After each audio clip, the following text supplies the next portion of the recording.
बेटा कल की क्लास में हम लोगों ने कुछ प्रॉब्लम डिस्कस की थी जो हमारे प्रेशर और पास्कल लॉ के ऊपर बेस्ड थी। ठीक है, अब तक फ्लूइड मैकेनिक्स में हमने क्या क्या पढ़ लिया है थोड़ा सा बता देता हूं, फिर आज हमें नया टॉपिक स्टार्ट करना है इसके ऊपर। अब तक हमने फ्लूइड मैकेनिक्स में पढ़ा है हाइड्रोस्टैटिक्स, हाइड्रोडायनामिक्स। हाइड्रोस्टैटिक्स में हमने बात की है डेंसिटी की, डेंसिटी के बाद हमने बात की है प्रेशर की, प्रेशर के बाद हमने प्रेशर की प्रॉपर्टीज की बात की थी और प्रेशर की यूनिट्स की बात की थी। देन उसके बाद हमने पढ़ा था पास्कल लॉ क्या होता है और पास्कल लॉ के एप्लीकेशंस क्या क्या हैं। पास्कल लॉ का सबसे नंबर वन एप्लीकेशन था hydraulic brake, hydraulic lift, force multiplier, mercury barometer और कल की क्लास में हमने पढ़ा था मैनोमीटर। याद है आप लोगों को? कुछ क्वेश्चंस हम लोगों ने डेंसिटी के ऊपर सॉल्व किए थे, कुछ प्रेशर के ऊपर सॉल्व किए हैं और कुछ हम लोगों ने डिवाइसेस के ऊपर सॉल्व किए हैं। ठीक है, तो आज हम लोगों को स्टार्ट करना है प्रेशर के जस्ट बाद का टॉपिक। और प्रेशर के जस्ट बाद का टॉपिक है बेटा हमारे पास में surface tension. Surface tension liquid की एक बड़ी इंपॉर्टेंट प्रॉपर्टी होती है जिसके बारे में हम लोगों को डिस्कस करना है कि सरफेस टेंशन क्या है, कितने फैक्टर्स के ऊपर डिपेंड करती है और मेनली जब हम सरफेस टेंशन का कोई प्रैक्टिकल एप्लीकेशन करेंगे तो कैसे करेंगे, प्रैक्टिकल एप्लीकेशन किस तरीके से सरफेस टेंशन का होगा, ये सारी बात आज की क्लास में हम डिस्कस करेंगे। क्लियर? करें स्टार्ट? ओके, सबसे पहले हमारे पास में सबसे पहला पॉइंट आता है बच्चों इंटरमॉलिक्यूलर फोर्स। मतलब मैं सरफेस टेंशन पर पहुंचूं उससे पहले मैं आपको बताना चाहूंगा कि सरफेस टेंशन का ओरिजिन कहां से आया। ठीक है, सरफेस टेंशन का जो टर्म है वो जनरेट कहां से हुआ है। तो नंबर वन पॉइंट हमारे पास में आता है इंटरमॉलिक्यूलर फोर्स। इंटरमॉलिक्यूलर फोर्स क्या है? हम देखो नाम से भी क्लियर हो रहा है यार, इंटरमॉलिक्यूलर फोर्स यानी मॉलिक्यूल्स के बीच में जो काम करने वाला फोर्स ऑफ अट्रैक्शन होगा या फोर्स ऑफ रिपल्शन होगा उसे ही हम इंटरमॉलिक्यूलर फोर्स का नाम देंगे।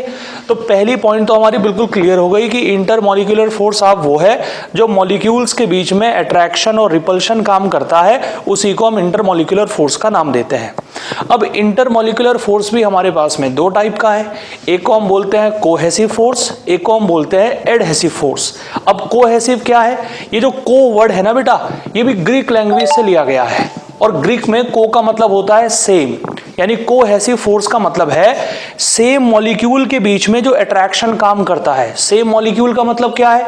एक मॉलिक्यूल आपके पास में वाटर का है, दूसरा मॉलिक्यूल भी वाटर का है, वाटर के मॉलिक्यूल के बीच में जो अट्रैक्शन काम करेगा वो आपका कोहेसिव फोर्स कहलाएगा और डिफरेंट मॉलिक्यूल्स के बीच में जो आपका अट्रैक्शन काम करता है वो आपका कहलाएगा एडहेसिव फोर्स।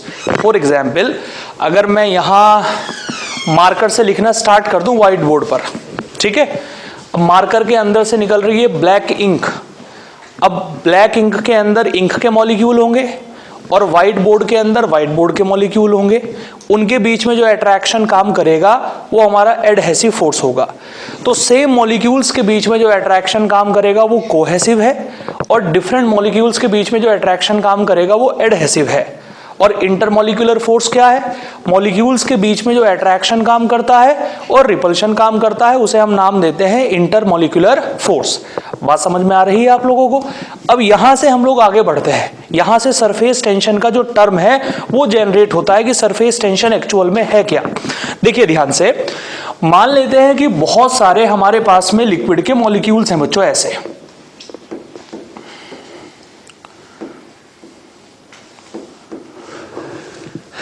ये मेरे पास में ना बच्चों बहुत सारे मॉलिक्यूल्स हैं जो लिक्विड के हैं कुछ ऐसे, और ये मॉलिक्यूल ऐसे रैंडमली डिस्ट्रीब्यूटेड है। अब देखो होगा क्या, इन सभी मॉलिक्यूल्स के बीच में अट्रैक्शन काम करेगा बच्चों, चाहे वो कोहेसिव अट्रैक्शन काम करे या वो एडहेसिव अट्रैक्शन काम करे, लेकिन अट्रैक्शन जरूर काम करेगा इनके बीच में। और अट्रैक्शन की वजह से ये सारे के सारे मॉलिक्यूल अभी तो बहुत बड़े हिस्से में फैले हुए हैं, जब इनके बीच में अट्रैक्शन काम करेगा तो ये सारे के सारे मॉलिक्यूल एक जगह इकट्ठे होकर कुछ ऐसी कंडीशन बनाएंगे बेटा, एक जगह इकट्ठे होकर कुछ ऐसी कंडीशन बनाएंगे, कुछ ऐसी कंडीशन बनाएंगे। समझ आ रही है बात आप लोगों को? यहां तो मॉलिक्यूल फैले हुए थे, बहुत बड़े एरिया में फैले हुए थे, यहां वो सारे मॉलिक्यूल अट्रैक्शन की वजह से इकट्ठा हो गए और इकट्ठा होकर ऐसी कंडीशन बना रहे हैं ऐसी कंडीशन को हम बोलते हैं elastic stretch membrane. Elastic stretch membrane यानी मैक्सिमम एरिया से इन्होंने मिनिमम एरिया ऑक्यूपाई कर लिया है। मिनिमम एरिया ऑक्यूपाई कर लिया है। पहले मॉलिक्यूल्स के बीच में गैप था, अब मॉलिक्यूल्स के बीच में गैप नहीं है। अट्रैक्शन की वजह से ये ऐसी से ऐसी कंडीशन में पहुंच गए हैं। तो बहुत सारे बच्चों के दिमाग में पहले तो एक मिथ है, उसे निकाल दीजिए कि सरफेस टेंशन कोई फिजिकल क्वांटिटी है। फिजिकल क्वांटिटी का मतलब है कि फिजिक्स में पढ़ी जाने वाली कोई क्वांटिटी है। सरफेस टेंशन कोई फिजिकल क्वांटिटी बिल्कुल नहीं है। सरफेस टेंशन लिक्विड की एक प्रॉपर्टी है जिसकी वजह से मॉलिक्यूल्स के बीच में अट्रैक्शन काम करता है और molecule minimum surface area occupy करके ऐसी कंडीशन बना लेते हैं, एक इलास्टिक स्ट्रेच मेम्ब्रेन बना लेते हैं लिक्विड की। इसी प्रॉपर्टी को हम सरफेस टेंशन का नाम देते हैं। समझ आ रही है बात? यानी सरफेस टेंशन कोई भी फिजिकल क्वांटिटी नहीं है, फिजिक्स में पढ़ी जाने वाली कोई क्वांटिटी नहीं है। हालांकि हम इसकी न्यूमेरिकल वैल्यू आगे चलकर निकालेंगे, लेकिन इसे फिजिकल क्वांटिटी नहीं कहा जाता है। यह सिर्फ एक लिक्विड की प्रॉपर्टी है जिसके अंदर मॉलिक्यूल्स के बीच में अट्रैक्शन काम करता है और मॉलिक्यूल एक बहुत बड़े हिस्से से इकट्ठा होकर एक छोटे से स्पेस में ऑक्यूपाई हो जाते हैं। समझ आ रही है बात? यानी मैक्सिमम एरिया से मिनिमम एरिया ऑक्यूपाई कर लेते हैं। लिक्विड की इसी प्रॉपर्टी को सरफेस टेंशन का नाम दिया जाता है। लिक्विड की यही प्रॉपर्टी हमारी सरफेस टेंशन कहलाती है। क्लियर हो गई बात? अब हमने देखिए शुरुआत कहां से की थी और बात को कहां लाकर खत्म किया। मैं आगे पढ़ूं थोड़ा सा और इसके अंदर डीप जाऊं, पहले आपको ये सारे टर्म अच्छे तरीके से क्लियर होने चाहिए कि इंटरमॉलिक्यूलर फोर्स क्या है। क्लियर है सभी लोगों को? इंटरमॉलिक्यूलर फोर्स मॉलिक्यूल्स के बीच में काम करने वाला फोर्स, आइदर भी अट्रैक्शन और। अब एक सवाल उठता है यहां पर कि सर आप तो अट्रैक्शन ही बता रहे हो और इंटरमॉलिक्यूलर फोर्स की डेफिनेशन में आप ये भी कह रहे हो कि अट्रैक्शन भी काम कर सकता है और रिपल्शन भी काम कर सकता है। देखो ये एक बहुत इंपॉर्टेंट बात है, ध्यान से सुनिएगा।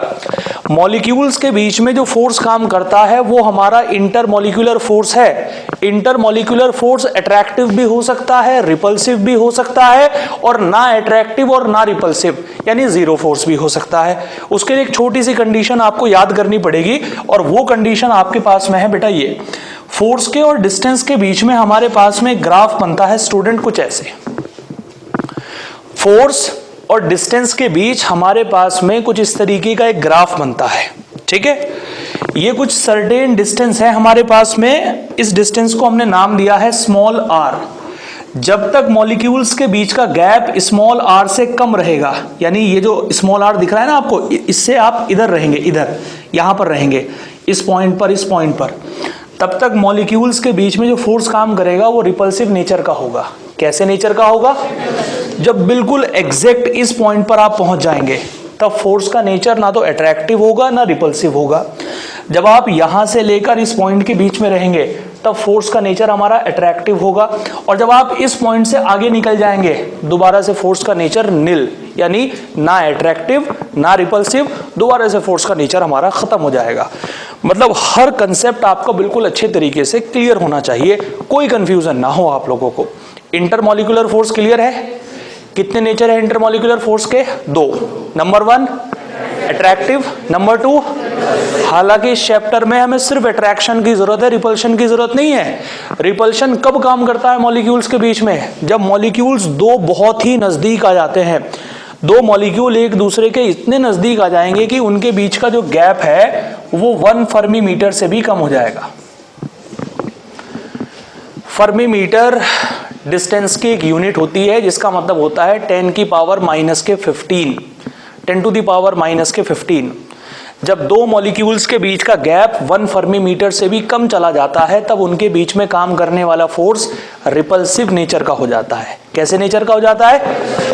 और जब R की वैल्यू एग्जैक्ट 1 फर्मी मीटर होगी तब उनके बीच का फोर्स ना तो रिपल्सिव होगा ना अट्रैक्टिव होगा। और जब उनके बीच का गैप 1 फर्मी मीटर से तो ज्यादा होगा और 4.2 फर्मी मीटर से कम होगा तो दोबारा से उनका जो नेचर है वो हमारा अट्रैक्टिव हो जाएगा। यानी जब तक डिस्टेंस R से कम रहेगी फोर्स का नेचर रहेगा रिपल्सिव। जब आप बिल्कुल इस पॉइंट पर होंगे फोर्स का नेचर ना अट्रैक्टिव होगा ना रिपल्सिव होगा। जब आप इस ग्राफ में इस पॉइंट से लेकर इस पॉइंट के बीच में होंगे, फोर्स का नेचर होगा अट्रैक्टिव, और जब आप इस पॉइंट से आगे निकल जाएंगे तब फोर्स का नेचर दोबारा से नील हो जाएगा, यानी खत्म हो जाएगा, ना अट्रैक्टिव होगा ना रिपल्सिव होगा। अब हमें रिपल्शन की जरूरत नहीं है, हमें सिर्फ काहे की जरूरत है, अट्रैक्शन की। तो हमने अट्रैक्शन को दो हिस्सों में बांट दिया, एक को हमने कहा कोहेसिव, एक को हमने कहा एडहेसिव। कोहेसिव सेम मॉलिक्यूल्स के बीच में काम करने वाला अट्रैक्शन, एडहेसिव डिफरेंट मॉलिक्यूल के बीच में काम करने वाला अट्रैक्शन। एडहेसिव फोर्स कोहेसिव के कंपैरिजन में ज्यादा स्ट्रॉन्गेस्ट होता है, यानी एडहेसिव फोर्स की जो मैग्नीट्यूड होगी, एडहेसिव फोर्स की जो स्ट्रेंथ होगी वो कोहेसिव के कंपैरिजन में ज्यादा होगी, यानी एडहेसिव फोर्स स्ट्रॉन्गेस्ट होगा, कोहेसिव फोर्स इतना स्ट्रॉन्ग नहीं होगा। उसके बाद हम इस कंसेप्ट को सरफेस टेंशन में कैसे अप्लाई करेंगे, यह है हमारे लिक्विड के मॉलिक्यूल्स। आप ऊपर से देख रहे हो, जैसे कोई कंटेनर है आपके पास में, ऊपर से ऐसे देख रहे हो आप लिक्विड के मॉलिक्यूल्स को। जब आपने ऊपर से लिक्विड के मॉलिक्यूल्स को देखा तो वो मॉलिक्यूल ऐसे फैले हुए हैं, दिख रहे हैं आपको? तो फैले हुए हैं तो क्या होगा, इनके बीच में अट्रैक्शन काम करेगा, सारे मॉलिक्यूल एक दूसरे को अट्रैक्ट करेंगे, और कुछ देर के बाद में ये जो कंडीशन है ये यहां से यहां पहुंच जाएगी। समझ आ रही बात? यानी सारे मॉलिक्यूल एक दूसरे के नजदीक नजदीक नजदीक नजदीक आकर कुछ ऐसे एक स्ट्रेच मेम्ब्रेन बना देंगे। स्ट्रेच मेम्ब्रेन यानी पहले मॉलिक्यूल्स बहुत बड़े एरिया में फैले हुए थे, अब वही मॉलिक्यूल एक छोटे से एरिया में आ गए हैं। समझ आ रही बात? लिक्विड की इसी प्रॉपर्टी को हम नाम देते हैं बच्चों सरफेस टेंशन। लिक्विड की यही प्रॉपर्टी हमारी सरफेस टेंशन कहलाती है। चलिए, सरफेस टेंशन के बारे में तो हमने जान लिया। अब सरफेस टेंशन को हम कैलकुलेट कैसे करेंगे, किसी भी लिक्विड की सरफेस टेंशन को कैलकुलेट कैसे किया जाता है। देखो बेटा ध्यान से, मान लेते हैं कि खूब सारे मॉलिक्यूल्स हैं हमारे पास में, कुछ ऐसे। देखो बेटा, ये है मॉलिक्यूल्स, और इन मॉलिक्यूल्स के बीच में काम कर रहा है अट्रैक्शन, कुछ ऐसे। इन मॉलिक्यूल्स के बीच में जो अट्रैक्शन काम कर रहा है वो है F, ठीक है। इसके बाद ये है आपके पास में मॉलिक्यूल्स के बीच एक लाइन। इस लाइन को फिजिक्स में कहा जाता है imaginary line. Imaginary line, molecules के बीच में से जो लाइन पास हो रही है, इमेजिनरी लाइन। इस लाइन की जो लेंथ है स्टूडेंट्स आपके पास में वो है स्मॉल l, ठीक। फोर्स काम कर रहा है F, लाइंस की जो लेंथ है, लाइन की जो लेंथ है वो है स्मॉल l। तो दो मॉलिक्यूल के बीच में काम करने वाला फोर्स F है, लाइन की लंबाई l है। अगर आप इस फोर्स को लेंथ से डिवाइड करोगे तब आपकी कैलकुलेट हो जाएगी सरफेस टेंशन। किसी भी लिक्विड की सरफेस टेंशन को निकालने का तरीका यह है, दो मॉलिक्यूल के बीच में काम करने वाला फोर्स F, इमेजिनरी लाइन की जो लेंथ है वो है L, फोर्स को लेंथ से डिवाइड करेंगे, सरफेस टेंशन कैलकुलेट हो जाएगी। सरफेस टेंशन को हम डिनोट करते हैं T से। सरफेस टेंशन की जो SI यूनिट है बेटा हमारे पास में वो है न्यूटन पर मीटर। जो दूसरी यूनिट है जिसे हम लोग बोलते हैं CGS यूनिट, वो है हमारे पास में डाइन पर सेंटीमीटर। सरफेस टेंशन एक स्केलर क्वांटिटी है। सरफेस टेंशन हमारे पास में एक स्केलर क्वांटिटी है क्योंकि इसकी कोई डायरेक्शन नहीं होती है। इसके बाद सरफेस टेंशन, किसी भी लिक्विड की जो सरफेस टेंशन होगी बच्चों, वो तीन चीजों पर डिपेंड करेगी। स्टूडेंट अभी कुछ लिखना नहीं है आपको, मैं अपने आप से लिखवाऊंगा। सरफेस टेंशन जो होगी किसी भी लिक्विड की, वो तीन चीजों पर डिपेंड करेगी। Number 1, nature of liquid, nature of liquid. दूसरा फैक्टर होगा टेम्परेचर। तीसरा फैक्टर होगा कंटामिनेशन यानी इम्प्योरिटी। कंटामिनेशन यानी इम्प्योरिटी, ठीक है। सरफेस टेंशन, किसी भी लिक्विड की सरफेस टेंशन तीन चीजों पर डिपेंड करती है। Number 1, nature of liquid. जैसे वाटर की सरफेस टेंशन कुछ और है, ग्लिसरीन की कुछ और है, अल्कोहल की कुछ और है, स्पिरिट की कुछ और है, मर्क्यूरी की कुछ और है। यानी अगर आप लिक्विड को ही रिप्लेस कर दोगे तो सरफेस टेंशन बदल जाएगी। समझ आ रही है बात आपको? नंबर 2 फैक्टर है टेम्परेचर। जैसे जैसे आप लिक्विड को गर्म करना स्टार्ट करते हो वैसे वैसे उनके बीच में काम करने वाला जो अट्रैक्शन है वो वीक होता जाता है, और अट्रैक्शन के वीक होने की वजह से सरफेस टेंशन की वैल्यू कम होती जाती है, कम होती जाती है, कम होती जाती है। टेम्परेचर आप बढ़ाते जाओगे सरफेस टेंशन कम होती जाएगी, टेम्परेचर बढ़ाते जाओगे, सरफेस टेंशन कम होती जाएगी। टेम्परेचर बढ़ाते बढ़ाते एक ऐसा टेम्परेचर आएगा जहां जाकर सरफेस टेंशन की वैल्यू बिल्कुल जीरो हो जाएगी। उस टेम्परेचर को हम नाम देते हैं क्रिटिकल टेम्परेचर। क्या नाम देते हैं? Critical temperature. तो नंबर 1, सरफेस टेंशन हमारी डिपेंड करती है नेचर ऑफ लिक्विड पर। लिक्विड का नेचर कैसा होने वाला है। सरफेस टेंशन डिपेंड करती है टेम्परेचर पर। नंबर 3, सरफेस टेंशन डिपेंड करती है कंटामिनेशन। Contamination means impurity. जो बाहर से आप कुछ इम्प्योरिटी ऐड करते हो ना, कोई बाहर से क्वांटिटी ऐड करते हो, उस पर भी सरफेस टेंशन डिपेंड करती है। कैसे? अब ध्यान से सुनिएगा। मान लीजिए कि आपने लिक्विड के अंदर कोई ऐसी चीज डाल दी है, कोई ऐसी इम्प्योरिटी डाल दी है जो पूरी तरीके से लिक्विड में सॉल्यूबल है, कंप्लीटली सॉल्यूबल है। वाटर के अंदर कॉमन सॉल्ट डाल दीजिए, पूरी तरीके से सॉल्यूबल है या नहीं है? वाटर के अंदर शुगर डाल दीजिए, पूरी तरीके से सॉल्यूबल है या नहीं है? तो जो इम्प्योरिटी पूरी तरीके से लिक्विड के अंदर सॉल्यूबल है, ऐसी इम्प्योरिटी डालने से सरफेस टेंशन की वैल्यू इंक्रीज हो जाती है। लिक्विड की जो सरफेस टेंशन होगी वो क्या हो जाएगी? लिक्विड की सरफेस टेंशन इंक्रीज हो जाएगी। और ऐसी इम्प्योरिटी डालने से जो लिक्विड के अंदर पार्टली सॉल्यूबल है, पार्टली सॉल्यूबल का मतलब है कि कुछ घुल गई कुछ रह गई, या पूरी तरीके से इनसॉल्यूबल है, बिल्कुल भी नहीं घुली। आपने मिट्टी डाल दी पानी के अंदर, क्या मिट्टी घुल जाएगी? कुछ देर के बाद में बॉटम में बैठ जाएगी उसके जाकर। बताओ बैठेगी या नहीं बैठेगी? यानी ऐसी इम्प्योरिटी डाली जो क्या तो बिल्कुल भी सॉल्यूबल नहीं है या पार्टली सॉल्यूबल है। ऐसी इम्प्योरिटी मिलाने से सरफेस टेंशन की वैल्यू घट जाती है। अब हमारा जो मेन टास्क है वो सरफेस टेंशन को घटाने का ही होता है। क्यों? उसके पीछे कारण है, क्योंकि सरफेस टेंशन को घटाने से हमें बहुत सारे फायदे होते हैं। मैं एक एक करके आपको बताना स्टार्ट करता हूं। नंबर 1, जितने भी पेंट बनाए जाते हैं, पेंट दीवारों पर करने वाले जो पेंट बनाए जाते हैं ना, या लुब्रिकेंट्स वगैरह होते हैं, इनकी सरफेस टेंशन को कम रखा जाता है। क्यों? अगर सरफेस टेंशन को कम रखोगे तो जब दीवार पर आप पेंट करोगे तो वो पेंट दीवार के ऊपर अच्छे से स्प्रेड हो जाएगा, अच्छे तरीके से फैल जाएगा। अगर आपने हाई सरफेस टेंशन रखी तो मॉलिक्यूल वहीं के वहीं दीवार के मॉलिक्यूल के साथ में चिपक जाएगा, वो फैल नहीं पाएगा दीवार के ऊपर। समझ आ रही है बात आप लोगों को?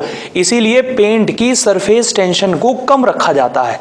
आपने देखा भी होगा जनरली जो घर में पेंट करने वाले पेंटर होते हैं वो क्या करते हैं, पेंट लेकर आएंगे बाहर से, उसके अंदर पानी डालेंगे, पानी नहीं डालेंगे तो केरोसिन ऑयल डालेंगे, केरोसिन ऑयल नहीं डालेंगे तो स्प्रिट डालेंगे, यानी कुछ ना कुछ बाहर से उसके अंदर ऐड करते हैं। वो ऐड करने से क्या होगा, पेंट थोड़ा सा ढीला हो जाता है। ऐसा होने से सरफेस टेंशन क्या हो जाएगी, उसकी कम हो जाएगी, और जिससे कि वो दीवार के ऊपर आसानी से फैल जाएगा। ठीक है, जितने भी ब्रांडेड पेंट मिलेंगे आपको उनकी सरफेस टेंशन आपको कम से कम मिलेगी, और जितने भी लो क्वालिटी के यानी चीप पेंट मिलेंगे आपको उनकी सरफेस टेंशन आपको ज्यादा से ज्यादा मिलेगी। तो किसी भी पेंट की या किसी भी लुब्रिकेंट की जो क्वालिटी चेक होती है वो उसकी सरफेस टेंशन से चेक होती है। जिस पेंट की सरफेस टेंशन जितनी कम होगी वो पेंट उतना अच्छा माना जाता है। समझ आ गई बात? जिससे कि दीवार के ऊपर वो अच्छे तरीके से फैल सके। दूसरी कंडीशन, जितने भी एंटीसेप्टिक्स आते हैं ना बच्चों घाव को साफ करने के लिए, उनकी सरफेस टेंशन को भी कम रखा जाता है। क्योंकि एंटीसेप्टिक को जब आप घाव पर लगाओगे, चोट पर लगाओगे, वो एंटीसेप्टिक घाव के ऊपर पूरा अच्छे तरीके से फैल जाए, यानी एक जगह आपने लगाया एक जगह बिल्कुल जमकर ना रह जाए, पूरी तरीके से घाव के ऊपर फैल जाए। इसीलिए उस एंटीसेप्टिक की सरफेस टेंशन को हम कम रखते हैं। समझ आ गई बात? नंबर 3 बात, जब आप मान लीजिए कि कपड़े के ऊपर कोई धब्बा आ गया, उसे आपको साफ करना है। कॉमन खाली पानी से आप उसे साफ करने जा रहे हैं, ठंडे पानी से आप उसे साफ कर रहे हैं। कपड़े के ऊपर कोई दाग लग गया है, उसे आप साफ कर रहे हो ठंडे पानी से। अब देखना कि इतनी आसानी से नहीं उतरेगा कि भाई एकदम से साफ हो जाएगा। क्यों? क्योंकि ठंडे पानी की सरफेस टेंशन थोड़ी ज़्यादा होती है, और सरफेस टेंशन ज़्यादा होने की वजह से वो जो कपड़े के ऊपर दाग लगा हुआ है वो सही तरीके से उतर नहीं पाएगा। अगर कपड़े को अच्छे तरीके से साफ करना है तो उसका तरीका हमारे पास में यह है कि हमें लिक्विड की सरफेस टेंशन को कम करना पड़ेगा। अभी जस्ट आपने देखा सरफेस टेंशन को कम करने के कितने तरीके हैं भाई हमारे पास में।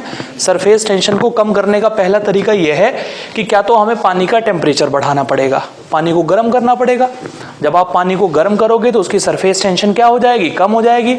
सरफेस टेंशन कम हो जाएगी तो ये समझिए कि कपड़े और दाग के बीच में जो फोर्स काम कर रहा है, वो जो डस्ट लगी हुई है कपड़े के ऊपर, उनके बीच में जो फोर्स काम कर रहा है वो फोर्स हल्का सा लूज हो जाएगा, वो फोर्स हल्का सा कम हो जाएगा, और कपड़े के ऊपर से वो दाग अच्छे तरीके से निकल जाएगा। ठीक है, लेकिन टेम्परेचर को बढ़ाकर, अब ध्यान से हमारी बात सुनिएगा, टेम्परेचर को बढ़ाकर आप सरफेस टेंशन को इतना कम नहीं कर सकते हैं कि आप कपड़े को अच्छे तरीके से साफ कर सकें। आप टेम्परेचर को बढ़ाकर सरफेस टेंशन को कम तो कर सकते हैं, लेकिन इतना कम नहीं कर सकते हैं कि आप पूरी तरीके से दाग को साफ कर दें। या अगर आपने कर भी ली तो टेम्परेचर बहुत ज्यादा करना पड़ेगा आपको, यानी लगभग 90 या 95 डिग्री सेल्सियस तक पानी को गर्म करना पड़ेगा। अब बताओ 95 डिग्री सेल्सियस के पानी में कपड़े धोना पॉसिबल है क्या? बिल्कुल प्रैक्टिकली इम्पॉसिबल काम है। या है प्रैक्टिकली पॉसिबल? बिल्कुल प्रैक्टिकली इम्पॉसिबल है। तो टेम्परेचर को बढ़ाकर सरफेस टेंशन कम करके कपड़े धोना बड़ा मुश्किल काम है। इसीलिए साइंटिस्ट ने क्या डेवलप किया? डिटर्जेंट डेवलप किया। अब जैसे ही पानी के अंदर आप डिटर्जेंट डालोगे, डिटर्जेंट पूरी तरीके से पानी के अंदर सॉल्यूबल नहीं है, पार्टली सॉल्यूबल है। तो जैसे ही डिटर्जेंट को पानी के अंदर डालोगे, तुरंत पानी की सरफेस टेंशन कम हो जाएगी। अब पानी की सरफेस टेंशन अगर कम होगी तो अब ध्यान से हमारी बात सुनिएगा। मान लीजिए कि आपके पास में ये कोई कपड़े का टुकड़ा है, इसके ऊपर ये कोई धब्बा लगा हुआ है यहां पर, ठीक है। आपने पानी के अंदर डिटर्जेंट डाल दिया, ठीक है। अब वो डिटर्जेंट का मॉलिक्यूल यहां आ गया, देखो आपके पास में, ध्यान से देखिएगा बेटा, डिटर्जेंट का जो मॉलिक्यूल है वो यहां आ गया। सरफेस टेंशन कम होने से क्या होगा? ध्यान से सुनिएगा, सरफेस टेंशन कम होने से क्या होगा? ये जो डस्ट लगी हुई है यहां पर, इसका मॉलिक्यूल और कपड़े के मॉलिक्यूल के बीच का जो फोर्स है वो तो लूज हो जाएगा, और डिटर्जेंट का जो मॉलिक्यूल है और ये जो डस्ट का मॉलिक्यूल है, इनके बीच का जो फोर्स होगा वो बढ़ जाएगा। ध्यान से सुनिएगा बात, यानी ये जो डस्ट लगी हुई है ना, डस्ट, ये डस्ट कपड़े के मॉलिक्यूल को तो छोड़ देगा, डिटर्जेंट के मॉलिक्यूल को पकड़ लेगा। समझ आ रही बात? क्योंकि डस्ट के मॉलिक्यूल और डिटर्जेंट के मॉलिक्यूल के बीच में अट्रैक्शन बढ़ जाएगा। अट्रैक्शन बढ़ने की वजह से वो डस्ट का मॉलिक्यूल कपड़े को छोड़कर डिटर्जेंट के मॉलिक्यूल के साथ चला जाएगा। समझ आ रही बात? जिससे कि पूरी डस्ट यहां से हट जाएगी और कपड़ा आपका पूरी तरीके से साफ हो जाएगा। ठीक है, ये कॉन्सेप्ट हमारा काम करता है बच्चों। तो सबसे पहली बात यह है कि आपको बिल्कुल अच्छे से क्लियर होना चाहिए कि सरफेस टेंशन है क्या। सरफेस टेंशन लिक्विड की वो प्रॉपर्टी है जिसके अंदर लिक्विड एक बहुत बड़े एरिया से सिकुड़कर एक छोटा सा एरिया ऑक्यूपाई कर लेता है, मिनिमम सरफेस एरिया ऑक्यूपाई कर लेता है। लिक्विड की इसी प्रॉपर्टी को हम नाम देते हैं सरफेस टेंशन। बोलिए समझ में आया या नहीं आया? Any problem? क्या है सरफेस टेंशन? फिजिकल क्वांटिटी या physical property? Not a physical quantity, ये फिजिकल प्रॉपर्टी है जिसके अंदर मॉलिक्यूल्स इकट्ठा होकर एक इलास्टिक मेम्ब्रेन बनाते हैं, इकट्ठा होकर इलास्टिक मेम्ब्रेन बनाते हैं। ये हमारी सरफेस टेंशन है। बताइए सरफेस टेंशन को कैलकुलेट कैसे किया जाएगा? सरफेस टेंशन को कैसे मापा जाता है? सरफेस टेंशन देखा जाता है ऐसे, ये भी मॉलिक्यूल, ये भी मॉलिक्यूल, मॉलिक्यूल के बीच में कितना अट्रैक्शन काम कर रहा है बच्चों? F, और इमेजिनरी लाइन की जो लेंथ है वो कितनी है? L। फोर्स को लेंथ से डिवाइड करोगे तो सरफेस टेंशन कैलकुलेट हो जाएगी। क्लियर हो गई बात? अब सरफेस टेंशन कितने फैक्टर के ऊपर डिपेंड कर रही है? 3। Number 1 nature of liquid, clear. Number 2, number 3, अब याद रखना है, बिल्कुल अच्छे से क्वेश्चन बनेगा भाई, इसके ऊपर भूलना नहीं है, ठीक है। नंबर 1 नेचर ऑफ लिक्विड तो आपको पता है, अलग अलग लिक्विड होंगे तो सरफेस टेंशन अलग अलग होगी। नंबर 2 टेम्परेचर, टेम्परेचर को राइज करोगे तो डेफिनेटली क्या होगा? मॉलिक्यूल के बीच का फोर्स घटेगा, फोर्स घटेगा तो मॉलिक्यूल दोबारा से वहीं चले जाएंगे जहां से वो इकट्ठा होकर आए थे। इससे सरफेस टेंशन कम हो जाएगी। और एक ऐसा टेम्परेचर आएगा जहां सरफेस टेंशन बिल्कुल जीरो हो जाएगी, उस टेम्परेचर को हम नाम देंगे क्रिटिकल टेम्परेचर। और जो सबसे जरूरी और सबसे इंपॉर्टेंट बात है इसके अंदर जो आपको अच्छे तरीके से याद रखनी है वो है कंटामिनेशन। बाहर से इंप्योरिटी ऐड कराने पर भी सरफेस टेंशन के ऊपर इफेक्ट पड़ता है। अगर आप बाहर से पूरी तरीके से सॉल्यूबल इंप्योरिटी ऐड कराओगे तो सरफेस टेंशन इंक्रीज कर जाएगी। अगर पार्टली या इनसॉल्यूबल इंप्योरिटी ऐड कराओगे तो सरफेस टेंशन घट जाएगी। और आपने देखा ज्यादातर प्रैक्टिकल जो यूज हो रहा है सरफेस टेंशन का, वो सरफेस टेंशन को घटाकर हो रहा है, क्योंकि जिस लिक्विड की सरफेस टेंशन जितनी कम होगी वो आसानी से फैल सकता है। इसीलिए पेंट बनाने के लिए, लुब्रिकेंट्स बनाने के लिए, एंटीसेप्टिक बनाने के लिए, सैनिटाइजर बनाने के लिए उनकी सरफेस टेंशन को कम रखा जाता है। मार्केट से जब सैनिटाइजर खरीदने जाते हो ना, सबसे पहले उसके वेपर पर देखो कि उसकी सरफेस टेंशन कितनी है। जिसकी सरफेस टेंशन जितनी कम होगी और अल्कोहल की क्वांटिटी जितनी ज़्यादा होगी, वो उतना बढ़िया सरफेस टेंशन सैनिटाइजर माना जाएगा। समझ आ रही बात आप लोगों को? नेक्स्ट कंडीशन हमने क्या बताई आपको, सरफेस टेंशन का यूज कहाँ किया जा रहा है। ठीक है, ये डिटर्जेंट वाला कंसेप्ट समझ में आ गया आपको? कोई परेशानी तो नहीं है किसी को? डिटर्जेंट डालने से सरफेस टेंशन क्या हो जाएगी, कम, और डस्ट का जो पार्टिकल है वो कपड़े को तो छोड़ देगा और किसे पकड़ लेगा, डिटर्जेंट के मॉलिक्यूल को पकड़ लेगा, जिससे पूरी की पूरी डस्ट शिफ्ट हो जाएगी क्लोथ टू डिटर्जेंट। समझ आ रही बात? और कपड़ा पूरी तरीके से क्या हो जाएगा, साफ हो जाएगा। ठीक है, रेन ड्रॉप जब फॉल करती है ना बच्चों, बारिश की जब बूंदें नीचे की तरफ गिरती हैं, तो बारिश की बूंदें बिल्कुल गोलाकार शेप में आ जाती हैं, स्फेरिकल शेप में आ जाती हैं, बिल्कुल स्फेरिकल शेप में। जनरली जब आप कहीं देखते हो, कहीं भी किसी पिक्चर में देखते हो, तो ड्रॉप का साइज आपको कुछ ऐसे दिखाई देता होगा, देता है? हालांकि ऐसे नहीं होता है। जब कोई भी ड्रॉप फॉल करेगी ना, कोई भी ड्रॉप नीचे गिरेगी, फ्री फॉल करेगी, तो उसका जो साइज है वो बिल्कुल स्फेरिकल हो जाएगा, ऐसे बिल्कुल स्फेरिकल। और ये होता है सिर्फ और सिर्फ सरफेस टेंशन की वजह से। तो कई बार एग्जाम में 1 मार्क्स में क्वेश्चन पूछा जाता है कि ड्रॉप का जो साइज है वो स्फेरिकल होता है, किस वजह से होता है? अब आपको क्लियर है कि सरफेस टेंशन की वजह से होता है। ठीक है, दूसरी बात क्या है, आप किसी भी ऑयल को वाटर के ऊपर डाल दीजिए, तो आप ध्यान से देखोगे कि ऑयल वाटर के ऊपर चलेगा, यानी ऑयल ऊपर चलेगा, पानी नीचे होगा, पानी होगा नीचे और ऑयल कहाँ होगा, ऊपर, क्योंकि ऑयल के सरफेस टेंशन कोल्ड वाटर के कंपैरिजन में कम है। ऑयल की जो सरफेस टेंशन है वो वाटर के कंपैरिजन में कम है, इसीलिए पानी चलेगा नीचे और ऑयल कहाँ चलेगा, पानी के ऊपर ऊपर चलता रहेगा, ऊपर ऊपर चलता रहेगा। ये भी सरफेस टेंशन की वजह से ही होता है बच्चों।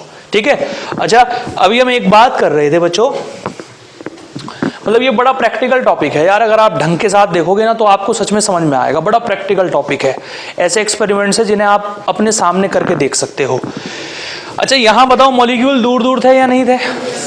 अगर मैं यहां एक काम करूं, ये मॉलिक्यूल दूर दूर है, मान लो मेरे हाथ में एक निडल है बच्चों, ठीक है, और मैंने उस निडल को इन मॉलिक्यूल्स के ऊपर रख दिया ऐसे, ठीक, क्या बताओ ये निडल मॉलिक्यूल के ऊपर, जैसे आराम से आप किसी सरफेस के ऊपर निडल ऐसे रखते हो, ये रखी जाएगी? नहीं रखी जाएगी। जनरली पानी के अंदर अगर आप किसी निडल को छोड़ोगे भी तो वो निडल एकदम से इमर्ज कर जाएगी, नीचे डिप कर जाएगी, नहीं कर जाएगी?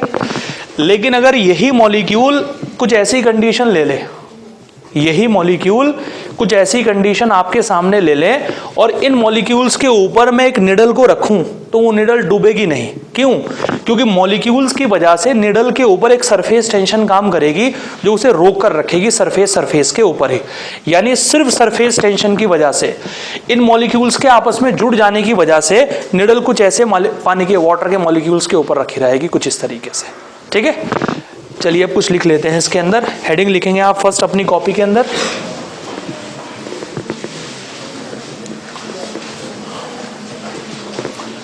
Intermolecular force, the force of attraction, silence, the force of attraction और repulsion act between the molecules, act between the molecules,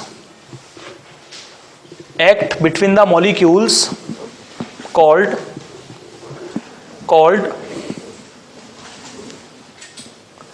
intermolecular force.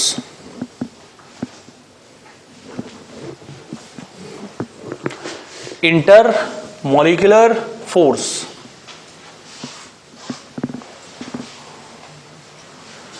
हो गया बेटा? इसके बाद लिखेंगे आप लोग types of intermolecular attraction, types of intermolecular attraction. Number 1, cohesive force,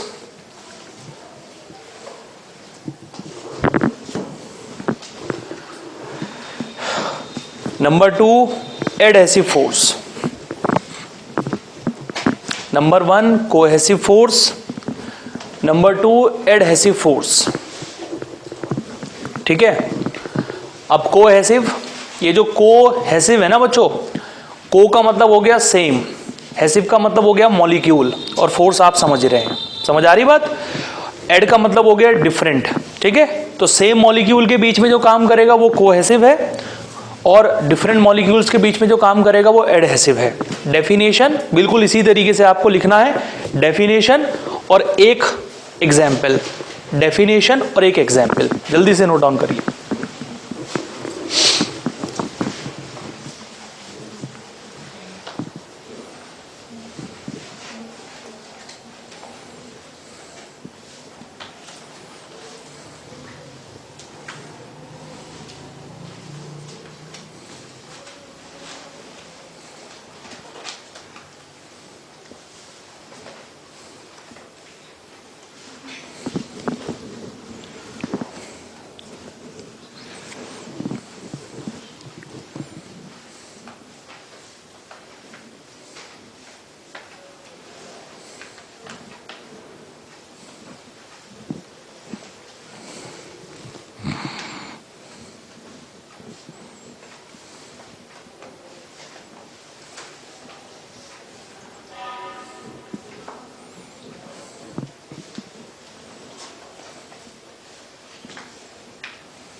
okay,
done.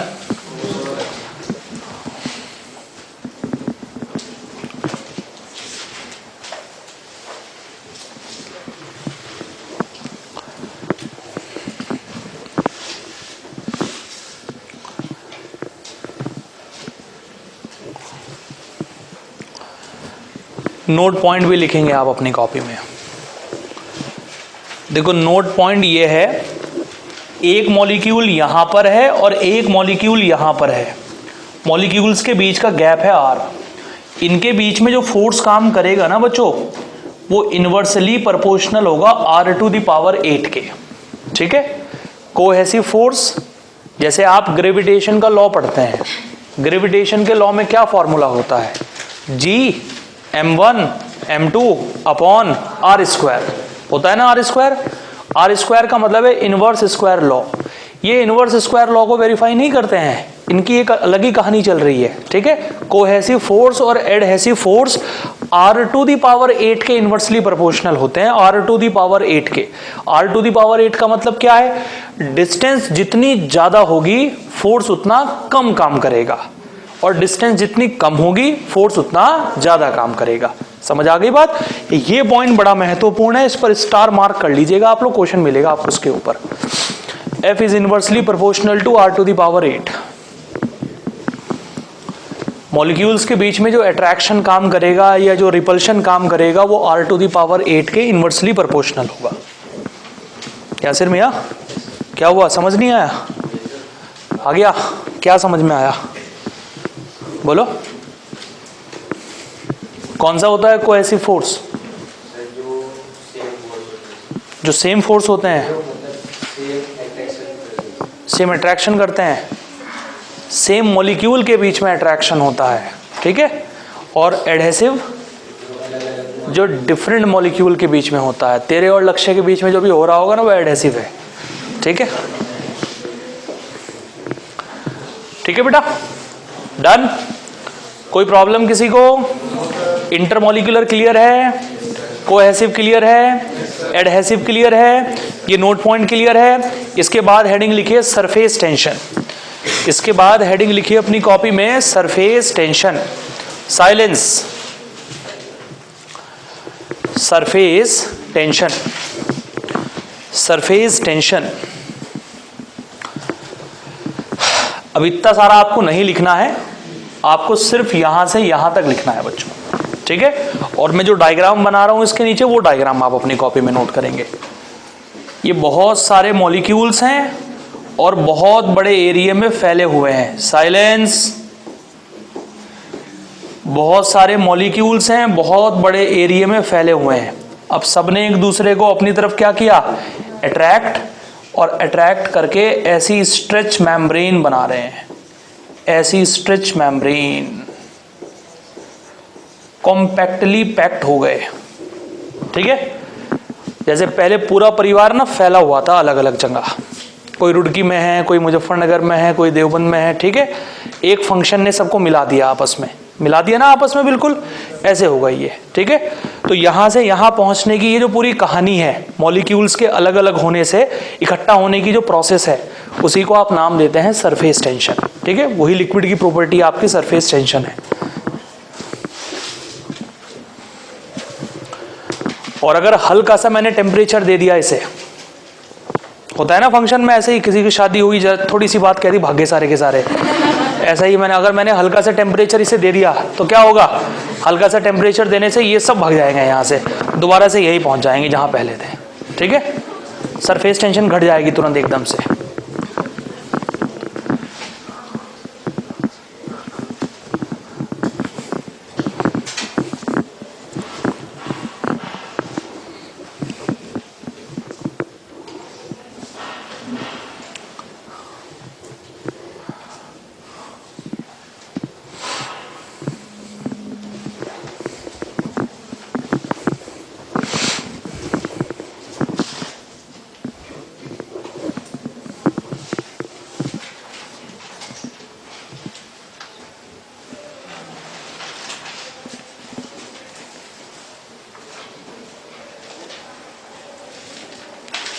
Okay,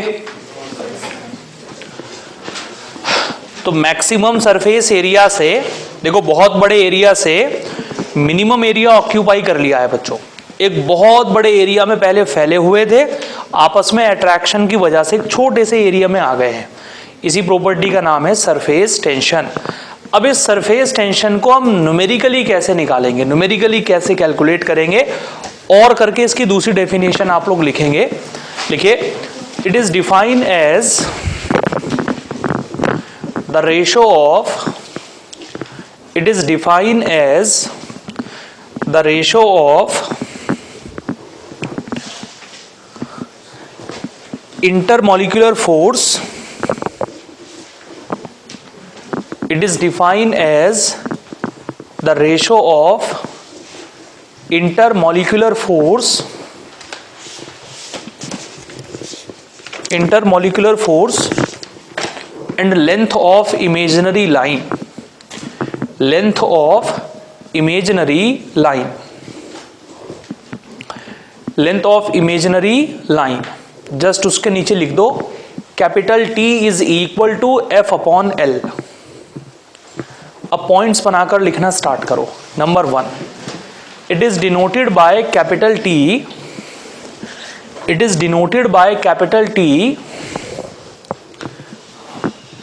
and its SI unit is Newton per meter.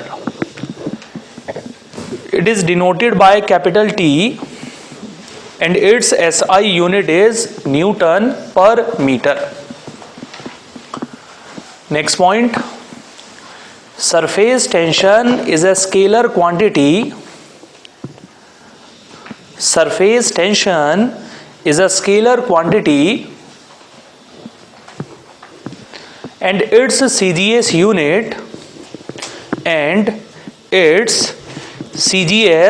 unit dyne per centimeter. Dyne per centimeter. Okay, next, surface tension of a liquid depends on following factors. Surface tension of a liquid depends on following factor. Number 1 factor है बच्चों, nature of liquid. Nature of liquid.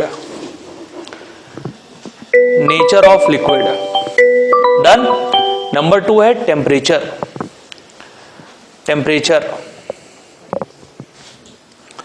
और number 3 है contamination यानी impurity. Bracket में लिख देना contamination, bracket में लिख देना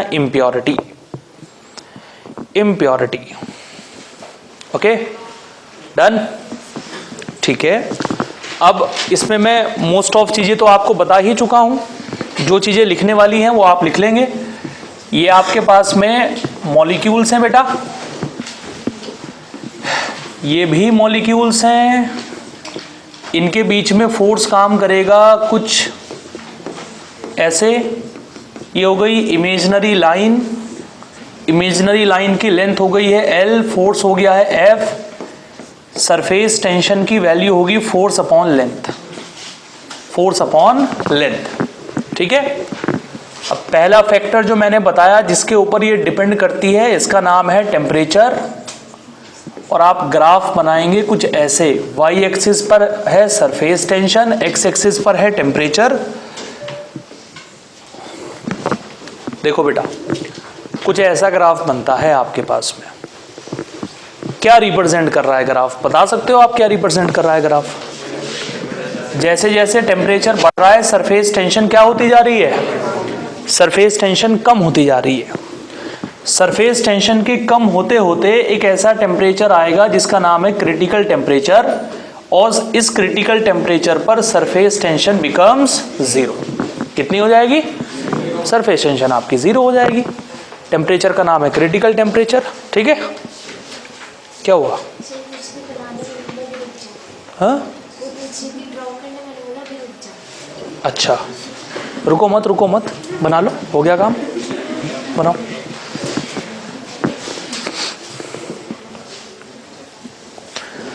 अच्छा, आपकी एनसीईआरटी में ना बच्चों कंटामिनेशन के ऊपर ये कह रखा है कि इम्प्योरिटी मिलाने से surface tension may be increase और डिक्रीज, बढ़ भी सकती है घट भी सकती है. मतलब क्लियर नहीं किया है और रेफरेंस बुक के अंदर भी क्लियर नहीं है.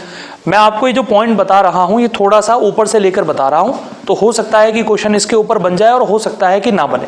ठीक है, तो आप अपनी नॉलेज के लिए इसे अपनी कॉपी में लिख लीजिएगा कि अगर आप सॉल्यूबल इंप्योरिटी ऐड करेंगे तो सरफेस टेंशन इंक्रीज होगी, और अगर आप पार्टली इनसॉल्यूबल या कंप्लीटली इनसॉल्यूबल इंप्योरिटी ऐड करेंगे तो सरफेस टेंशन डिक्रीज होगी.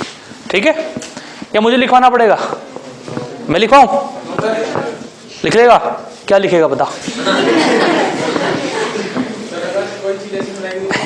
यही लिखेगा गधा. By adding the completely soluble impurity, by adding completely soluble impurity, surface tension of the liquid कैसी हो जाएगी? सरफेस टेंशन बढ़ जाएगी, इंक्रीज कर जाएगी. Surface tension of the liquid increases. और by adding partly insoluble impurity or insoluble impurity, the surface tension of the liquid is decreases.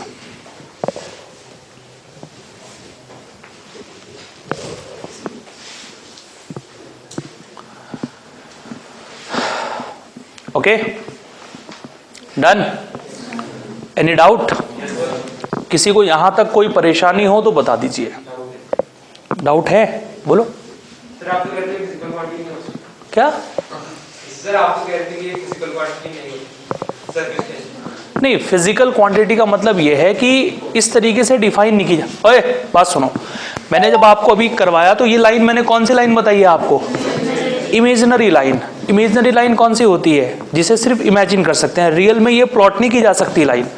यानी हमने सरफेस टेंशन बताया तो सिर्फ प्रॉपर्टी ही है, लेकिन सरफेस टेंशन अगर देखा जाए तो जो इंटरमोलिकुलर फोर्स है ना, अगर हम न्यूमेरिकली उसे डिफाइन करना स्टार्ट कर दे, हालांकि न्यूमेरिकली डिफाइन करना सही नहीं है, फिजिकल क्वांटिटी बिल्कुल नहीं है, लेकिन फिर भी इसे न्यूमेरिकली डिफाइन करने की कोशिश की जाती है, क्योंकि इमेजिनरी लाइन बनाना बहुत इंपॉसिबल काम है। क्लियरली इमेजिनरी लाइन आप नहीं बना सकते हो कि कहां से लाइन पास होगी, ठीक है? तो वो force per unit imaginary line है, इसीलिए उसे इमेजिनरी लाइन का नाम दिया गया है, नहीं तो उसे रियल लाइन का नाम दिया जाता, ठीक है? वो सिर्फ एक प्रॉपर्टी है जिसकी वजह से लिक्विड छोटा होने की कोशिश करता है, यानी सरफेस छोटा होने की कोशिश करता है। जैसे मैं आपको अभी कुछ एग्जाम्पल दिखाता हूं, ध्यान से देखो जरा। ये डायग्राम देखो बेटा आप लोग, लिक्विड दिख रहा है आपको? लिक्विड के ऊपर रखी हुई निडल दिख रही है? अब बताओ निडल डूब रही है क्या इसके अंदर? इमर्ज नहीं कर रही है ना, ऊपर तैर रही है इसके ऊपर। क्यों? क्योंकि लिक्विड के जो मॉलिक्यूल है वो इतने नजदीक आ गए हैं, इतने नजदीक आ गए हैं कि ये जो सरफेस है ना, अपर सरफेस है आपका, ये इस तरीके की मेम्ब्रेन बना रहा है। देखो बात सुनो ध्यान से, ये यहां इस वाले हिस्से में सरफेस टेंशन काम करेगी, यहां से टच है, इस वाले हिस्से पर सरफेस टेंशन, वो सब डायरेक्शन सब मैं अपने आप बताऊंगा, बस आप इतना ध्यान रखो कि ये जो निडल है ये नीचे की तरफ अपना वेट लगा रही है, यानी डूबने की कोशिश कर रही है, और सरफेस टेंशन इसे डूबने से रोक रही है, और निडल आराम से लिक्विड के सरफेस के ऊपर ऐसे ही रखी रहेगी, उसके अंदर इमर्ज नहीं करेगी ड्यू टू सरफेस टेंशन, ठीक है? ओके, और डायग्राम देखिए आप, दिख रहा है बेटा? रिंग है आपके पास में। अब मैं अगर रिंग को ऊपर उठाने की कोशिश भी कर रहा हूं, बहुत माइक्रोस्कोपिक लेवल पर लिया गया डायग्राम है, ये माइक्रोस्कोप से लिया गया डायग्राम है। अगर हम रिंग को ऊपर उठाने की कोशिश भी कर रहे हैं तो रिंग के साथ साथ वाटर भी ऊपर उठकर आ रहा है या नहीं आ रहा है?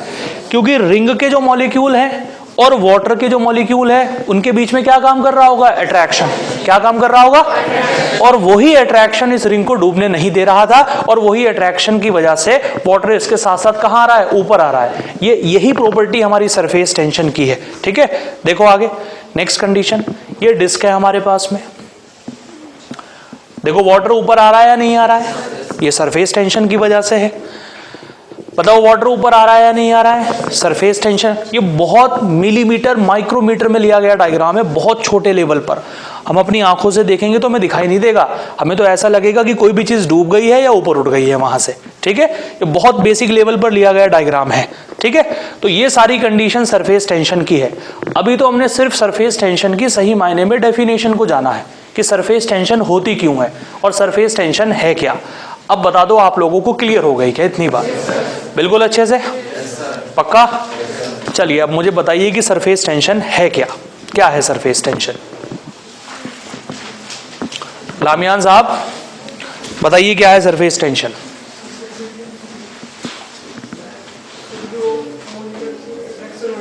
मॉलिक्यूल्स के बीच में क्या होगा?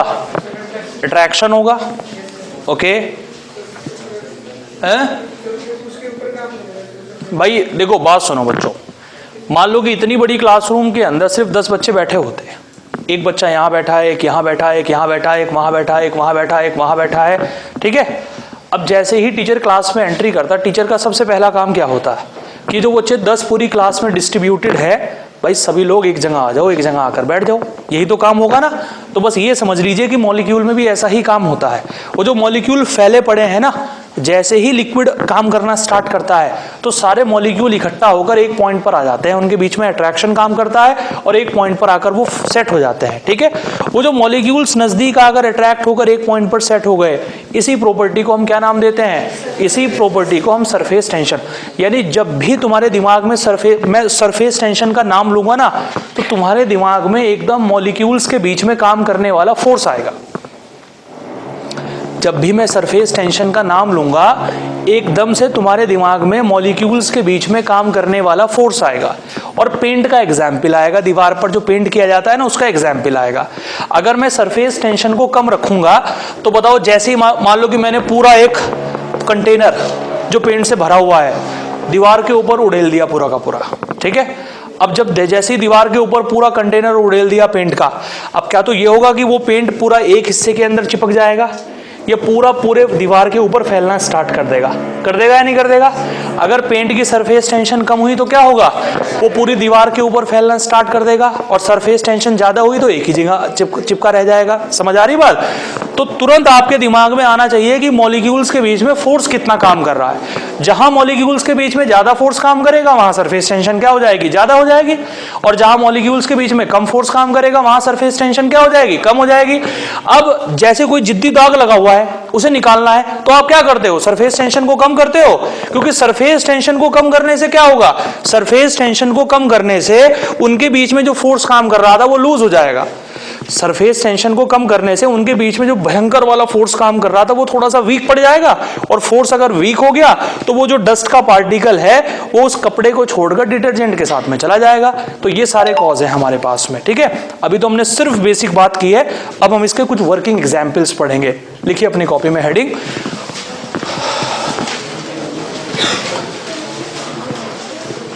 बोलूं